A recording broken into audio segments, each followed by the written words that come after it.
Hello and good morning, everyone. I am Yoruba Butler, and I serve as the Strategy Director for Post-Secondary Access at Alabama Possible.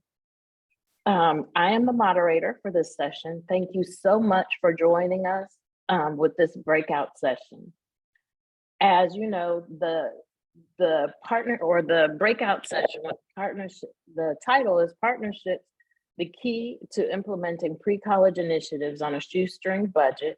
Is focused on the conference theme of post-secondary access and readiness. Our presenters are Venus Hewing with Auburn University and Jeffrey Turnipseed from AmeriCorps Vista. Their bios are published in the program. We will have time for Q&A at the end of the session, so if you have any questions, feel free to add them to the Zoom chat. Prior to exiting the session, we will have a brief survey that I will put in the chat box before you depart. Thank you so much, and we release the floor to you all now. Good morning, everyone. We're really excited about being here. As our bios indicate, we're from Auburn University. We work for the Center for Educational Outreach and Engagement. I am the manager of outreach programs, and Jeffrey is our AmeriCorps Vista. Couldn't do it without him. So welcome once again. Very excited to be a part of this conference. Jeffrey, would you like to say some words? Oh no, I'm just really excited to be here with you all today. Hi, my name is Jeffrey Turnipseed. I'm from Calera, Alabama. And I currently am AmeriCorps Vista with Dr. Hewing in Auburn University Center for Education, Outreach, and Engagement. So I'm excited to be here with you all today. Okay, so I just want to point out that I feel very fortunate to work for a university. And so I have a lot of resources. However, I want to point out that I wasn't always in outreach and didn't know anything about outreach. I was in college counseling. So for those of you who work on a college campus, university campus, you might want to reach out to your outreach office if you don't know about it to find out what type of resources they offer, because we have been very resourceful across campus and within the community and within the schools. So today we have 2 learning objectives. And first, we want to identify potential partners to assist with the operation of pre-college programs or initiatives. And also, our participants will be able to identify at least 2 methods of securing resources for pre-college programs through partnerships.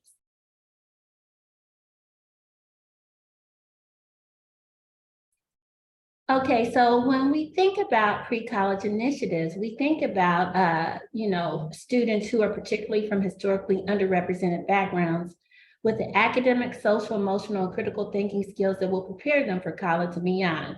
They vary in length and curriculum, offering both residential and commuter options. And so here in the Center for Educational Outreach and Engagement, it's pretty unique. Yes, we have a program, and we'll talk about that in a little bit, that offers a 9-month program, 9-month pre-college program, but we also have one-day programs. We have schools that come to campus and we offer them a day on campus. We bring in different schools and departments. And so it can be defined in many ways. We want to provide students exposure to faculty, staff, and administrators on campus, as well as professionals from various careers within the community they might not otherwise have access to. So in addition to them being exposed to faculty, in addition to them being exposed to students, in addition to them being exposed to administrators, we also have professionals from the community to come and help out with our students. And so we give them a variety of exposure, not just on campus, within the community as well. Okay, and then with the pre-college initiatives, we provide students with cultural experiences, allowing them to engage with persons from various backgrounds, exposing them to traditions and differences other than their own. And so when they come to a college campus, they will see students from backgrounds other than their own. We like to indulge them, engage them into other cultural experiences. And so what happens is, instead of once they become adults and being exposed to differences, we prepare them to be exposed to differences. And actually, that's really important, not just on the college campus, but in the real world.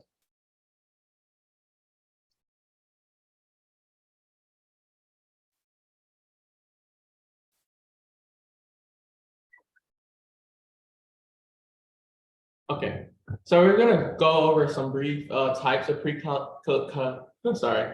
initiatives. So first we have the traditional or the federally funded TRIO programs that are designed to provide college exposure to low-income, first-generation, and historically underserved populations. So you think of Upward Bound, Gear Up, Talent Search, and also like youth leadership development. I was a part of youth leadership Shelby County and youth YLDP in Birmingham. And those are really great ways to expose pre-collegiate students to not only to college, but just to different areas and field and to get them excited about college as well. And then there's also discipline-based, university-sponsored in areas such as STEM, arts, foreign language, agriculture, business, theater, and many other areas of career fields that students may be interested in as well. There's dual enrollment, which is through community colleges and traditional four-year colleges as well. And then there's out of school time, after school, Saturday school, summer camps, and field trips. And so we as CEOE, that is something that we typically specialize in. The 9-month program that Dr. Hewitt mentioned before. Sorry, I'm getting a little nervous. But the program that Dr. Hewitt mentioned earlier, that is one of the programs that we do out of school. So that's typically on Saturdays or out of school time.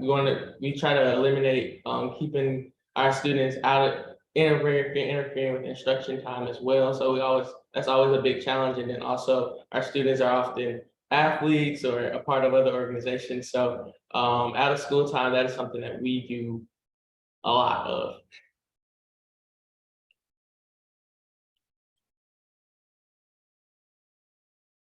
And then just our school community partnerships defined, and this isn't, of course, there's different definitions of school community partnerships, but this is something that we kind of came up together of just kind of a little bit of a base. So first, school community partnerships are intentional in creating and sustaining relationships among K-12 schools or school districts and a variety of both formal and informal organizations and institutions within communities. They comprise of families, businesses, community-based organizations, K-12 schools, and post-secondary institutions, religious and civic groups, libraries, parks, and any other entities that can provide critical masses of resources to students, particularly from impoverished areas.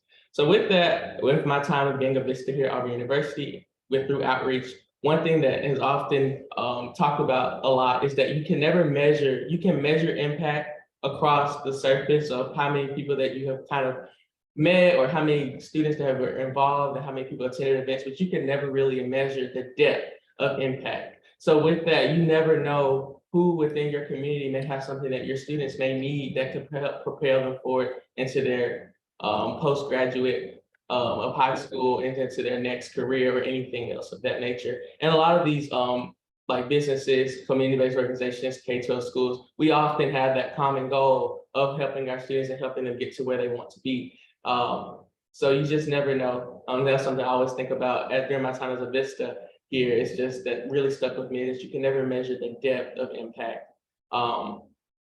School community partnerships, they also generate essential interventions that address barriers to learning, enhance healthy development, and strengthen families and communities.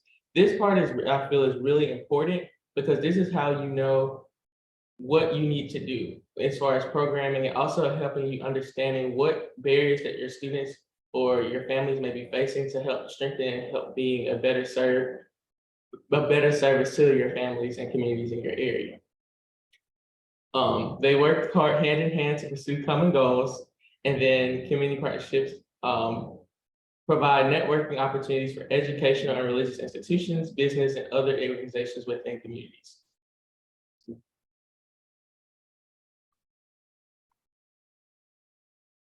Okay, so why are partnerships necessary? The stark reality. That's why we're all here today. And for those of us who are not here but are part of Alabama Possible, we are wanting to provide resources for those individuals that would not otherwise have access. And so when you think about the programs that we run, dealing with students who are from low-income families, it seems like we get the short end of the stick as far as funding is concerned. no matter if it's an educational institution, if it's within the community. And so that's why it's important to pull our resources together. So when you think about it, millions of students and educators in low-income communities experience educational disparities every day. Okay, according to the Education Trust Analysis Funding Gaps 2018, school districts with the greatest concentrations of Black, Latino, or Native American students receive around 1,800 less per student than districts educating the least students of color, with 1,000 per student funding disparity between low income and high income schools. And it's interesting because I've lived different places, and I know Alabama has huge educational disparities and income disparities among its citizens, but it seems like no matter where I have lived, the low income schools, the low income families are impacted the most when it comes to being disadvantaged. Okay, the federal government provides less than 10% towards school funding.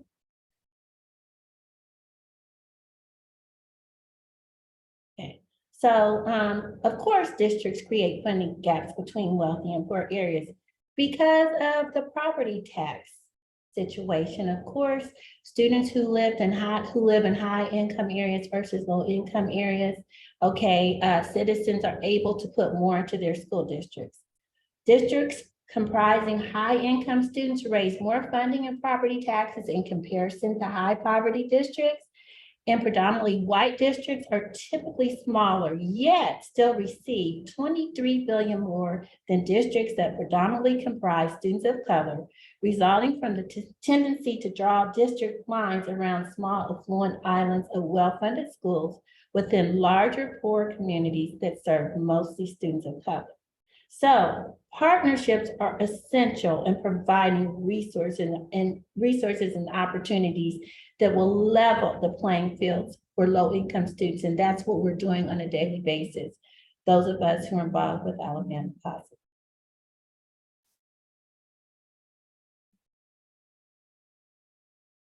So how to acquire potential partners? The first thing I would say is to identify your needs, goals, ambitions, visions, etc. A lot of times we focus on focus on accumulating the resources, but sometimes we spend a little time on the planning.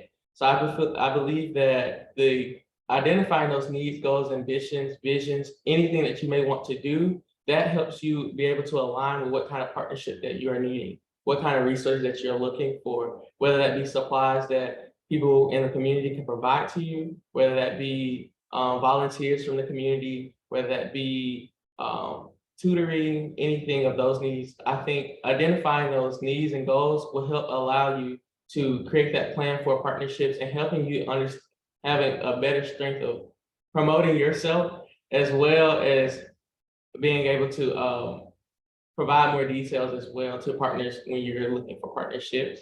Compiling a list of community partners from your own network, and really just to spend time with that list. There's so many community partners around us every day that we probably don't even know in our community. Just spending time meeting people in the community, just sharing what you're about, hearing what your partners are about, and really creating that conversation of how to create that common ground because we have this common goal.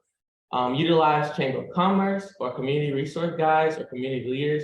I know Dr. Hewing and we've worked with community leaders in our area, and they've been a great fundamental help, and they've helped in ways that we couldn't even imagine, even with the smallest things.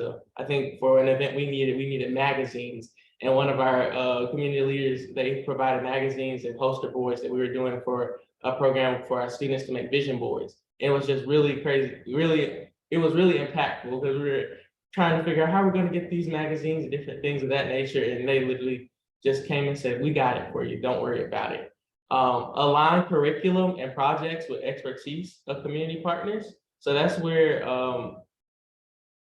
fortunate for us, with us being a university, we kind of have a little bit, we have leverage in that area, so to speak, just because the university does a lot of research within the community, understanding those needs and wants of communities and students.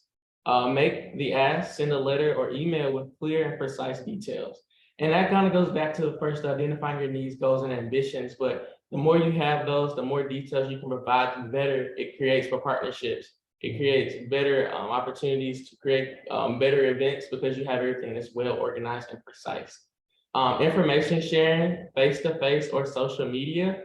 Big emphasis on social media. That is something that a lot of universities and organizations are using to help spread information of what each partner is doing and with the impact that they're creating in their communities.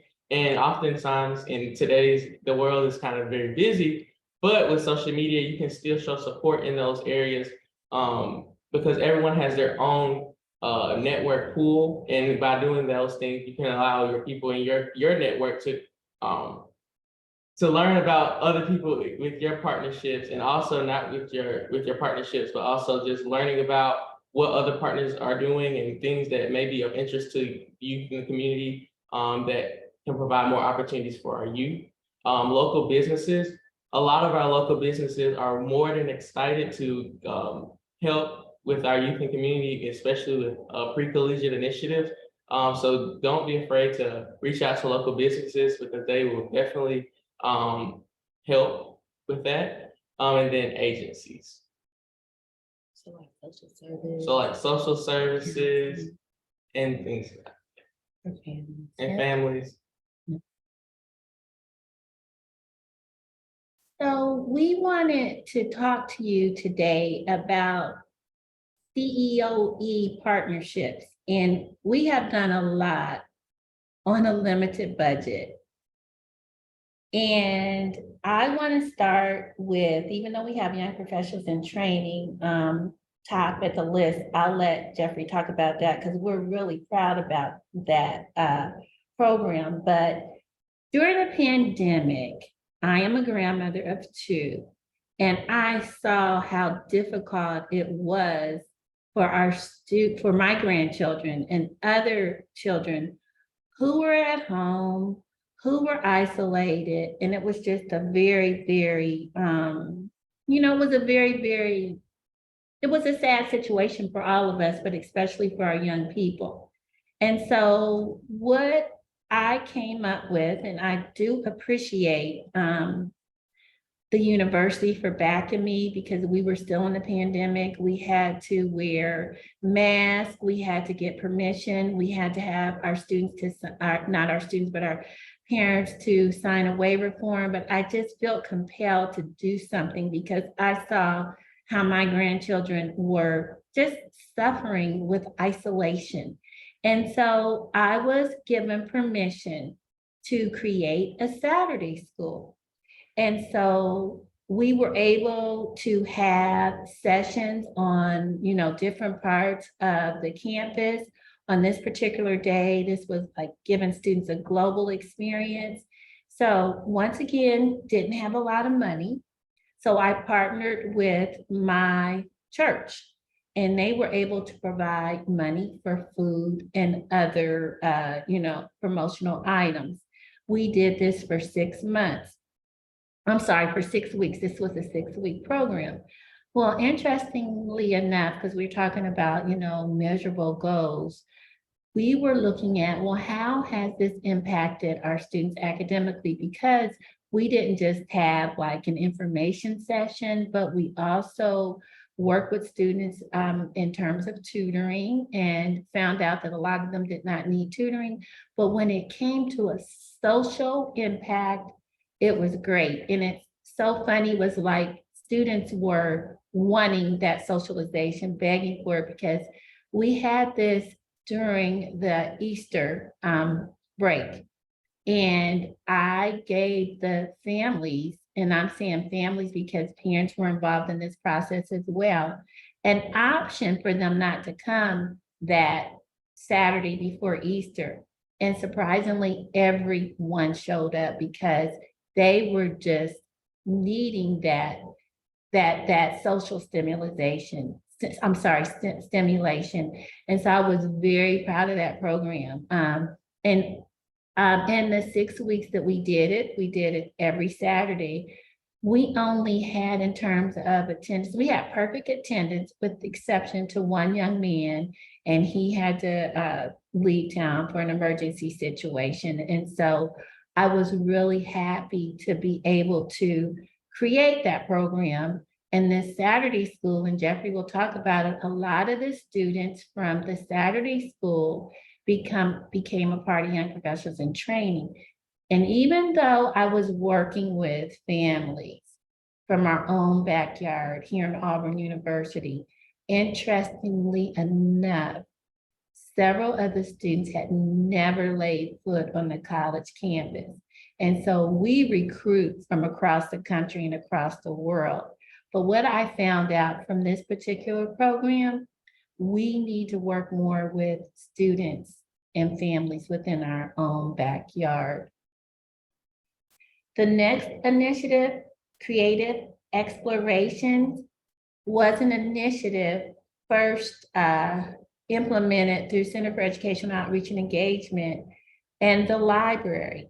And the library wanted to offer a program for underrepresented students just to give them exposure to the field of library science, because a lot of people assume that a librarian is someone who sits behind the desk, but there's so many different fields in the field of library science. And so they looked on our website and saw that we focus specifically on K-12 underrepresented students and asked if we could align with them.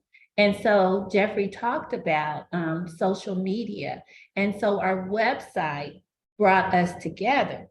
And so we have been doing this going on 2 years.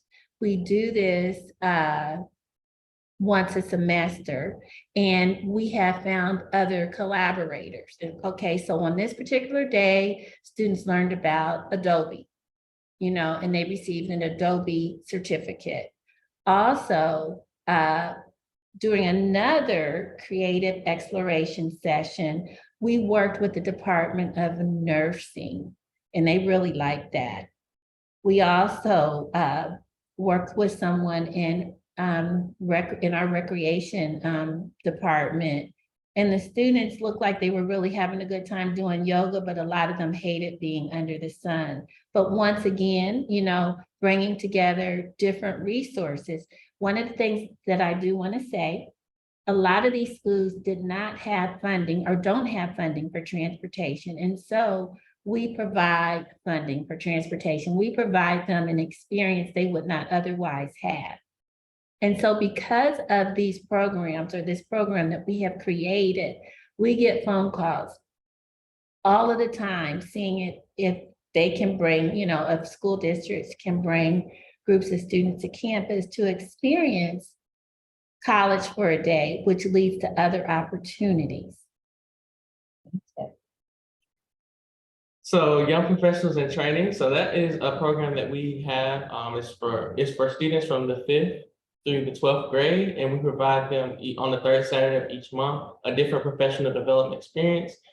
Each session, we also do social emotional learning, where we just learn different soft skills, but not only just professional skills in the workplace or the area that we are focusing on at that time, but also just the different soft skills, like the importance of routine, the importance of communication and expressing your feelings, and things of that nature. One thing that I like to highlight in this picture here, we arranged for Black History Month, we did a bus tour of Tuskegee, Alabama. So we partnered with some historians in the Tuskegee area who are excited to just share history of Tuskegee, Alabama. And also we partnered with ambassadors from Tuskegee University who provided us a tour of campus. And this was something that was really exciting as well, because it was not just, it exposed them to Tuskegee University, also with us being Auburn University, but also just the opportunity to expose them to not just Auburn University, but all the other colleges as well. Specifically in HBCU. Yes, and that's what we're all about here. We're Young Professionals in Training, YPIT, is essentially a college pipeline program. So we want to prepare our students for college. And although we want our ultimate goal is for them to attend Auburn University, you want to prepare them so they can be equipped to go attend any university. that they desire to go to. So far, we've had 2 students who have been accepted into Auburn University. Yes. And we're seeking more to increase that number as well. And then also with Young Professionals in Training, our 11th and 12th grade students, they get access to our Auburn First program, which is a dual degree program.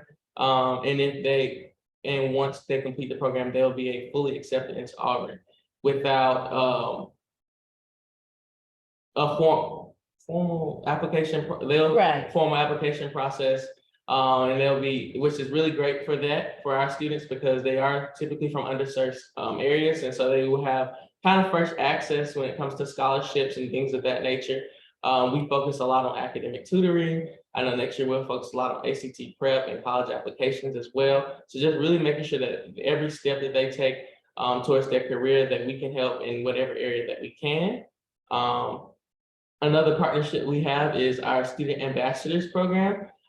So with this, in giving a little background about Student Ambassador program, they provide tours to schools around our area. They reach out to our office and arrange a tour. So typically what's critical, Title I schools. So typically the importance of this part here is that typically these Title I schools, they often reach out to the university to arrange a tour, but Auburn University is always kind of pretty booked up. And so they get to campus and there's like an information session there's an information session and a tour. And so often schools may sign up for the information session, believing that it may be a tour, and that they find out later when it comes later today that it's not actually a tour, it's just an information session and browse. So we were able to partner with university admissions and to make sure that they have that information session. And we have our student ambassadors who are willing to pick up and provide a tour even though the schedule may be booked up. So we've had several tours through our ambassadors. Recently, our ambassadors led a high school group of about 93 students, which is I'm really impressed and really excited about that, because that's like one of the largest tours that our student ambassadors had opportunities to be a part of. And one of the things that I want to say about the student ambassadors too, oftentimes, and I'm not downing any program, but with our student ambassador program through our enrollment management office, very competitive. It's extremely competitive. And oftentimes you don't see a lot of students of color who are in the program. And so with our student ambassadors, these, students come to campus, a lot of them are saying, well, do we go to PWI? Do we go to a PWI? Do we go to a HBCU? And they're able to see our students that look like them, to give them real information. They might say, this is a great place. And one of the things, and I try to have the people that are bringing the students to campus is to have them to ask questions and be real with the questions. And oftentimes they say, well, how's racism on the campus, or how's the coursework on the campus? And these student workers that we have are phenomenal. Engineering students, pre-med students, love them, not getting paid anything, but they're doing it from their heart. But they'll be real. But one of the things that they say is, it's not their college, it's your college, it's our college, and you can be successful no matter where you go. And so if I had that experience many moons ago, plus sons, I think that I probably would have felt a little bit more comfortable in terms of my confidence in entering into college.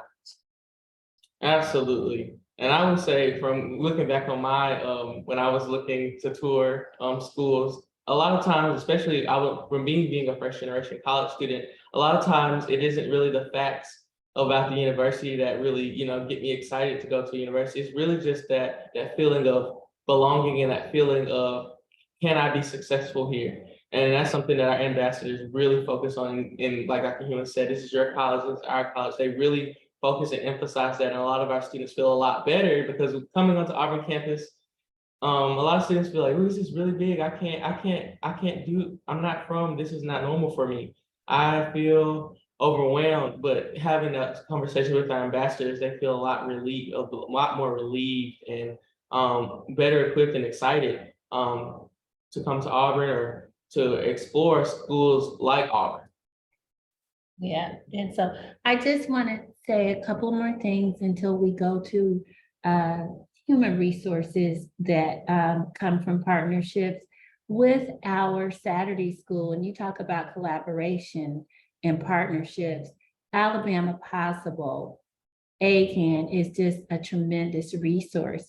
And so for one of our sessions, we talked about financial literacy. And we were able to have a representative from Sally Mae to come down and give some really, really great information. And so know that Alabama Possible, if you already don't know, is a tremendous resource. Okay, so I don't mean to put Jeffrey on the spot, but I'm going to put him on the spot. I did not have a staff a couple of years ago. And that happens a lot, I'm finding out, especially when it comes to programs like this. I was doing it on my own. I was doing solo. Because I come from a student affairs background and I consider myself a student affairs animal, I felt like I needed students in this office to assist me.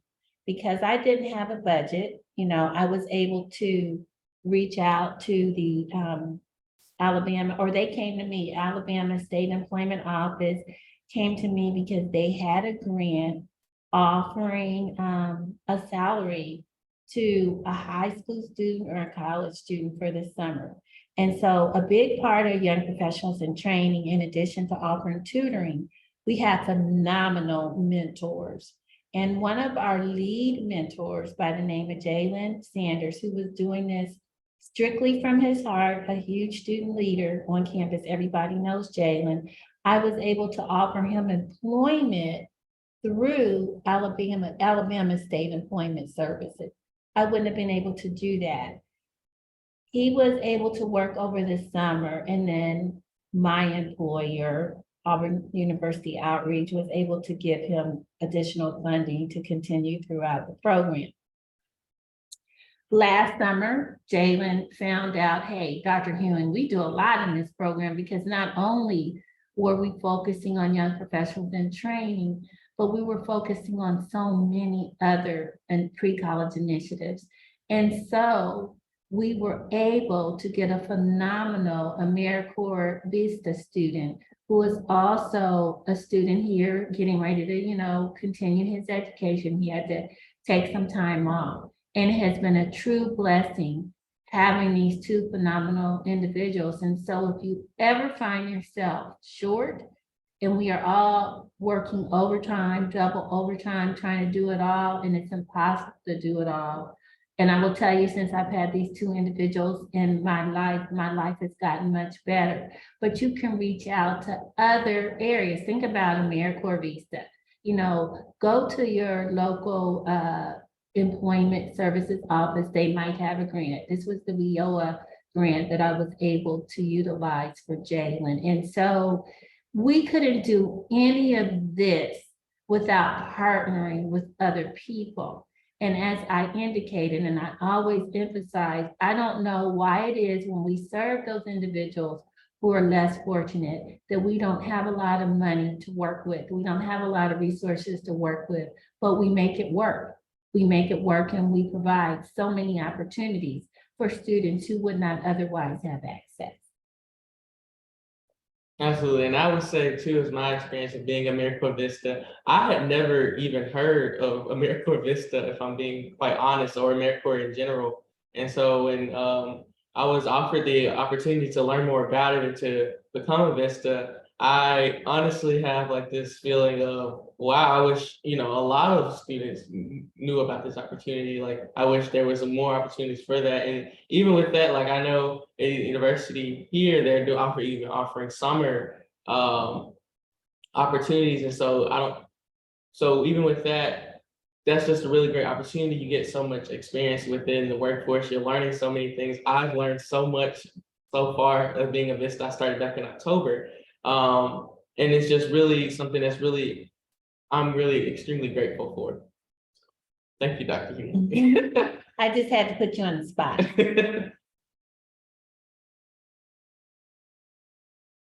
So this pretty much concludes our presentation, but I did want to leave you all with two quotes. So ironically, when I was thinking for quotes to embody our presentation, I was looking up quotes, and so I had saw these two quotes that stuck out to me. And then when I like put two and two together, like once I saw the name, I said, "Oh, they're both from Franklin D. Roosevelt and Eleanor Roosevelt," and those really stuck out to me. So the first one says, "The future belongs to those who believe in the beauty of their dreams," by Miss Eleanor Roosevelt. And Franklin D. Roosevelt said, "We cannot always build the future of our youth, but we can build the youth for the future." So this has been wonderful to be a part of this conference, and now is the time for any type of questions or any thoughts that you might want to share. I do see in the chat, someone agreed, and they learned so much while they participated in AmeriCorps. So thank you so much for that comment. Are there any other questions? I know that I actually had written one down for myself, but I don't want to jump in front of anyone if there are other questions. Okay, mine really quickly is, as far as your program, is it grant funded and institutionally funded, or a little bit of both, or neither? How is it funded? Not completely, I'm not looking for dollars, but as far as support from the institution. Okay, so so let me break it down for you. We work for Center for Educational Outreach and Engagement, right? Our primary role is to provide college access to K through 12 students. The answer is no, we're not grant funded. The answer is we have a very, very limited budget. And that's why we partner now. Because of our popularity, so you talk about just being very, very blessed, and because of our partnership with AmeriCorps. Jeffrey is very technically savvy. So is Jalen. And because of them, we're on Facebook, we're on all kinds of stuff. Okay, something that, because I was born like millions of moons ago, plus some suns, I'm not as technically savvy. So we're getting a whole lot of notoriety in terms of support. And so we just engaged in Tiger Giving Day for young professionals in training. We were able to raise $7,000. When the program for young professionals in training was started, it was founded by a former doctorate student by the name of Jalea Taylor, and we actually presented this program last year. And so the provost gave her funding for 3 years. Well, guess what? We're going into our 3rd year, but I can say, and I say this with evidence, okay? To partner doesn't take a whole lot of money, right? Our first year for the bus, we had someone to donate, for our field trip. We went to Montgomery and we had someone to donate the money for the trip. When it comes to food costs, we have folks that are willing to donate for food and supplies.